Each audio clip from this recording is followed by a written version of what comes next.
Okay, so hope you can hear me now. So, good morning, all of you, and welcome to this live stream. And this is about how AI will transform the education sector, starting from India, but then it will have a global implication. So, welcoming you all this morning. It's a beautiful morning, bright, sunny morning.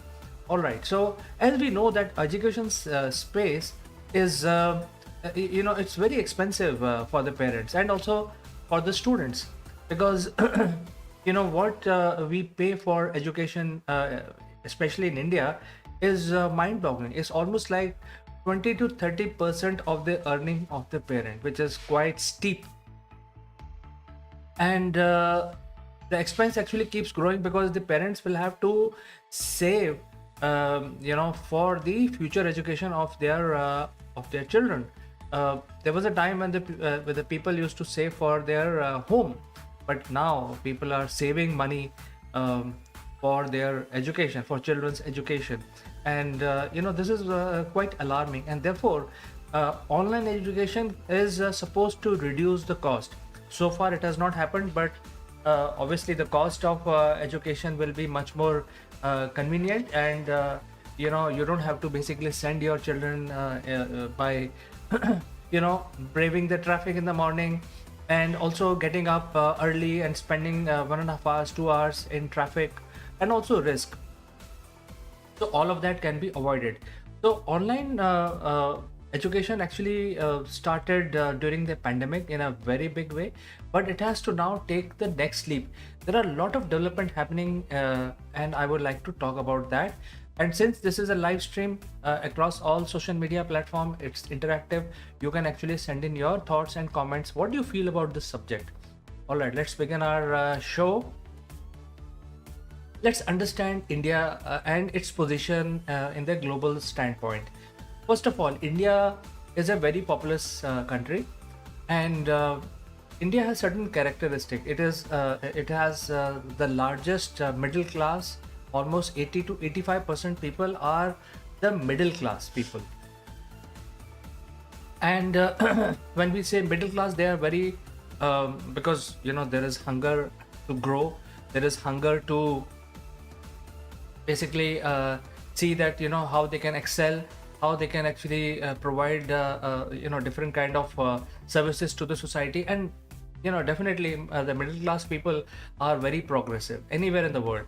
So if there are 80%, 80 to 85% living in the segment of middle class, then it's a huge progressive segment within India. So even though India is a very populous nation, but majority of the people are very well educated, very forward looking, very innovative, and also having hunger in their belly for knowledge, specifically. So considering all these factors, India plays a major role when it comes to shaping the global growth plan. And as I said, India is very populous. Nearly 30% of the population in India is below 30 years. So if you just count the numbers, it's mind-boggling. It is, if you look at Europe, the number of youth that we have here below 30, who are basically entering the workforce every year, is many times more than the entire European Union, the total population of European Union. So it's a huge pool of workforce, educated workforce, English speaking, which is a global language, a global business language, and at the same time, the government in India is democratic. It's chosen by the people. There is a lot of freedom. There is rule of law, the ease of doing business. So all of these good things are available in India. So availability as well as the governance is part of the Indian political system. So therefore, education plays a major role because if you remember, friends, I spoke about the availability of skilled labors in future. So this is something which is very specific to India. Especially, I will lay the foundation before we start further discussion. Now, when we have such a huge youth population, the reach of education, especially when I said earlier that the education cost is enormous in India. Nearly 20 to 30% of a household income goes into their children's education. So something has to be done about this, because uh, obviously I'm not criticizing schools for charging how hefty fee. I'm just saying that the whole scenario of education has to undergo certain changes.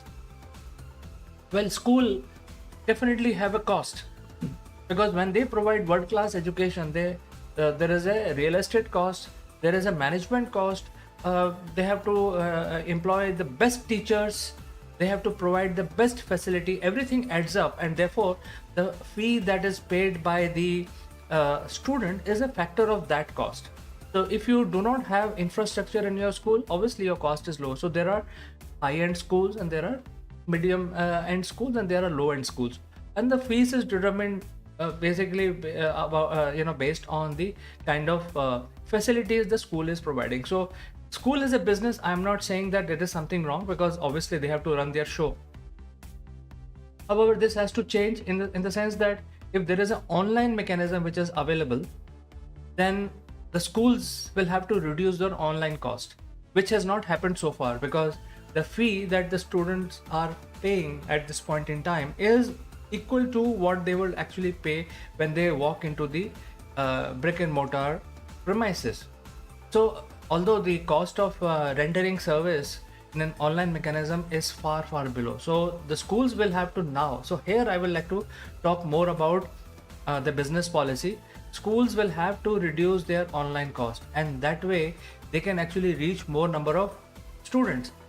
The limitation of a brick and mortar school is that they can cater to the students which are living in the nearby surroundings, whereas in the case of online, it doesn't matter where they are, even they can be outside the country. So therefore the online has to basically reduce the cost. So that is where I'm coming. I'm not talking about how you can improve. So reduction in cost will happen, whether this year or next year, it is bound to happen. And the government of India is also thinking about it. They have standardized the NCERT course. So whichever school you put your ward in, they are literally studying the same curriculum which has been prescribed by the government of India, or NCERT. So moving on to the next subject.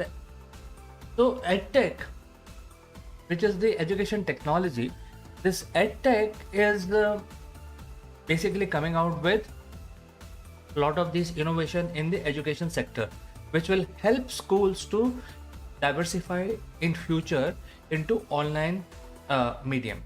And when we say that Edtech is doing a lot of changes, as per one estimate, there are nearly 32,000 companies, private companies, which are developing different solutions for the education institutes at this point in time as we speak. And all of these solutions are under development of certain readiness, and eventually they will be launched. And these solutions are very high tech. I will tell you as we proceed. These solutions are really next generation, and these solutions will also be catering to schools outside India. So it's basically all these software companies which are putting their money in development of new areas, new systems. This is something which is happening right now. And when we basically talk about this so much initiative in EdTech, that definitely this new solutions will actually show the new ways of providing education. And the private sector companies will have to find their clientele, and they have to make an appeal to the parents as well as to the institutions to shift over to online mechanism. Because when we talk about systems, when we talk about solutions, software, they work best in an online scenario. In premise softwares are very old, almost 25 to 20 to 25 years old. These are called school ERPs, which looks after attendance and all that when they are in premise. So those are already available with all the schools. Now the schools will have to take the next leap, and therefore all of these initiatives will help schools of the future. All right. So when it comes to online courses, the online courses have to be transitioned to the online platforms.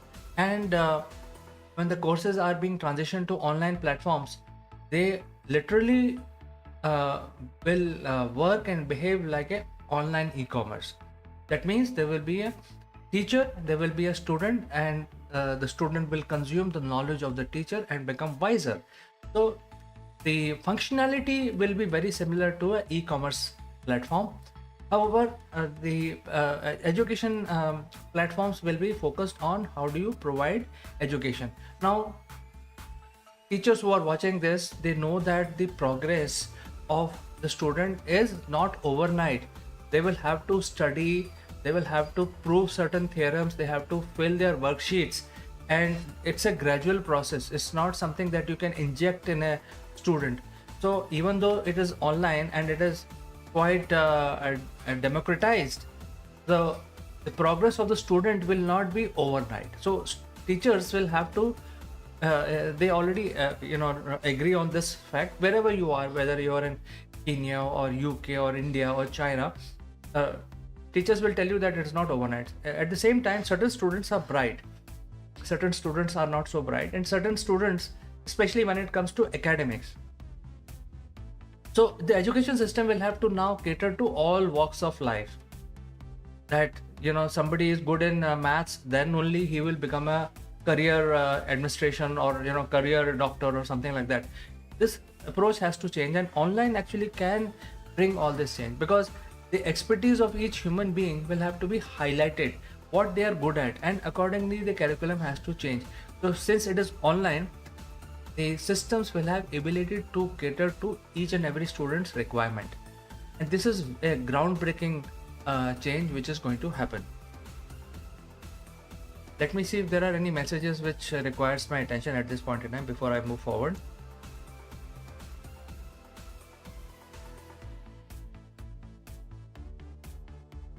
Okay, there are no messages. All right, let's proceed further. So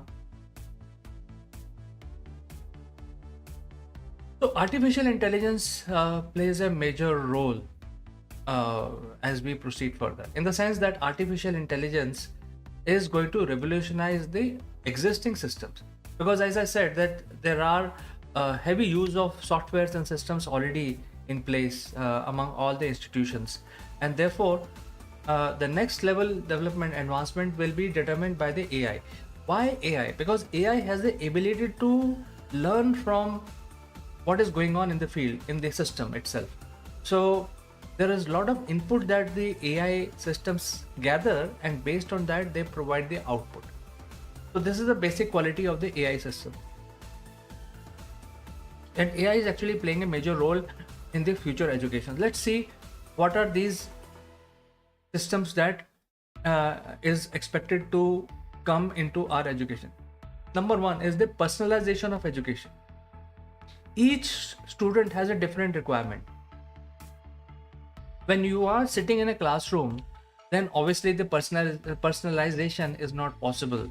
Personalization, it's like if there are 40 students in a class, then teacher will provide equal time to everyone. It's like one to many rendering of services. However, when it is online and if it is AI enabled, each student requirement can be captured by AI automatically, and accordingly what that person will see on a screen will be determined by the AI. So it's like very personalized approach while students are studying in the same class. So each student will have a very different view from other.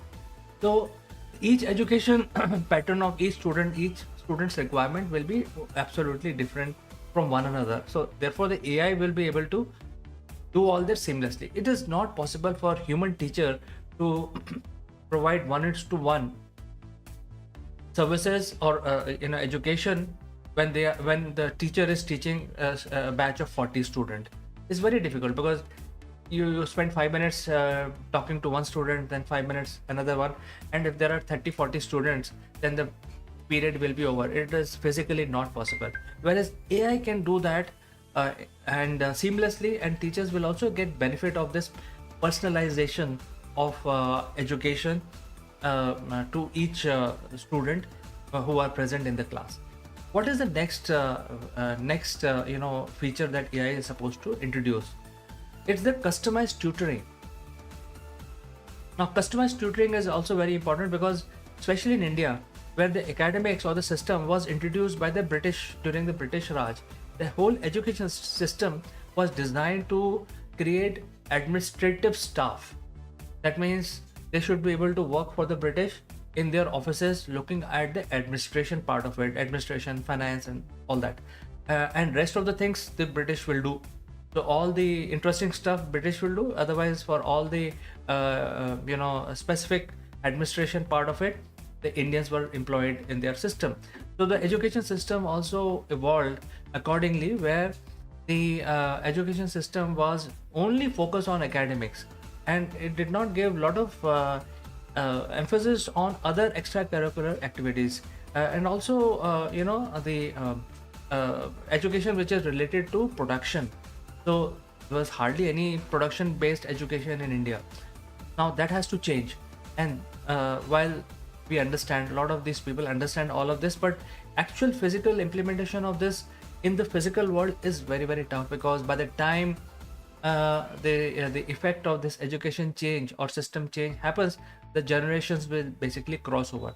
And whenever this is happening, the generation which faces the first onslaught of this change will be the loser. So we have to look at the society as a whole, and we have to see that how we are shaping the future, while the individual career path must not be hampered.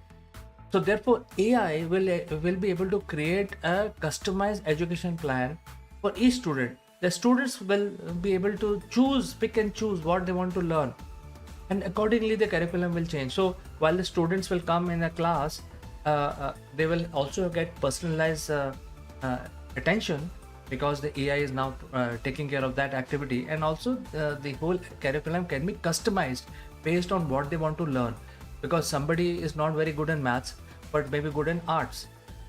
So the whole education system can be very customizable, and AI can play a role quickly without hampering anybody's career. This is very important, friends. Then biggest challenge is the grading system. Right now, grading system is based on, I mean, if you look at the American way of grading, they actually pull it in terms of grade A, B, C, and D, etc. In India, the competition is extremely high, and because of this competition, the grading system is based on the percentile.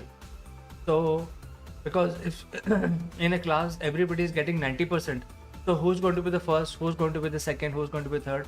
So therefore the percentile plays a role in India, where basically everybody is educated, everybody is having the global outlook. Therefore the competition is also very high, even at the school level. So the percentile based is the percentage will be divided into 90.1, 90.8, 90 point. So between 90 and 91, there will be 10 students in the class, and accordingly the grading will be done. But this system is not qualitative, because what we are doing in the system is we aggregate the entire score, and then based on certain parameters which were prevalent for a very long time, we actually do the grading.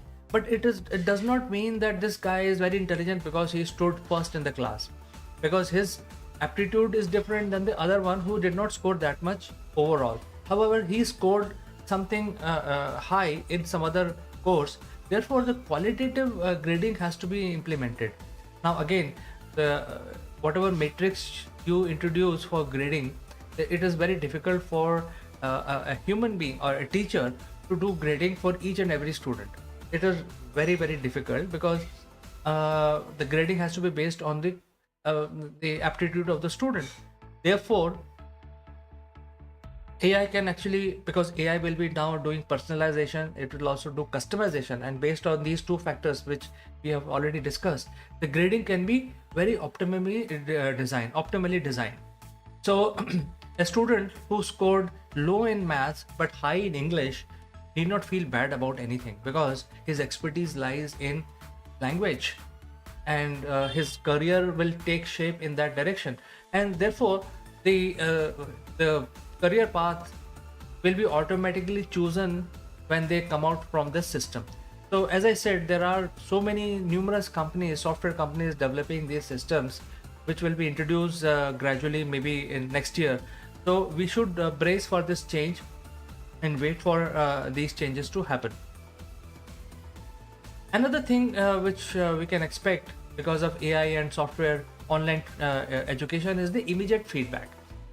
The feedback is very important for the overall improvement. If you don't give any feedback to the student find it very difficult to change, or the memory is very short, as we say. Whatever feedback you have given today, he has already forgotten. So if there are incremental changes in the attitude or the personality of the student, then it provides overall benefit. But how do you check? Because by the time you have 1 month is over, even teacher has forgotten what feedback he has given to the student a month back. Whereas system, if there is a software system, it will have the record of all the feedbacks and all the improvement areas and whatever improvement has happened in the system. So therefore the feedback can be provided instantly, and students can now work on the incremental changes of whatever they are doing. So this is another ability of the system which will help improve the student. What next?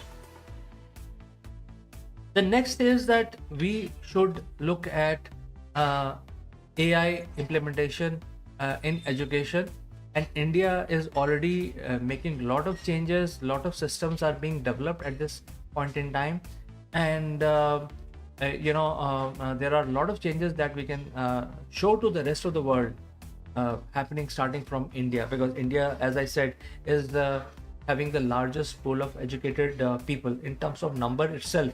So whatever we do here in India has a global implications, because if we are not a small country, we are a large nation. So whatever we do will have a global implication, whether it is supply chain, whether it is education, healthcare. As it is, the Indian healthcare sector is booming, even the education sector is booming. So these are certain things which I thought, from my point of view, will be expected in next few months, or probably will be launched in small doses by next year. So this will also bring the prices of education quite low. But I will like to know from you as parent, what do you think? You have any opinion on this subject? If you have, kindly share your thoughts and comments. And I will like to take leave today. My name is Chandrakant and you're watching Akulmach Business. Bye for now.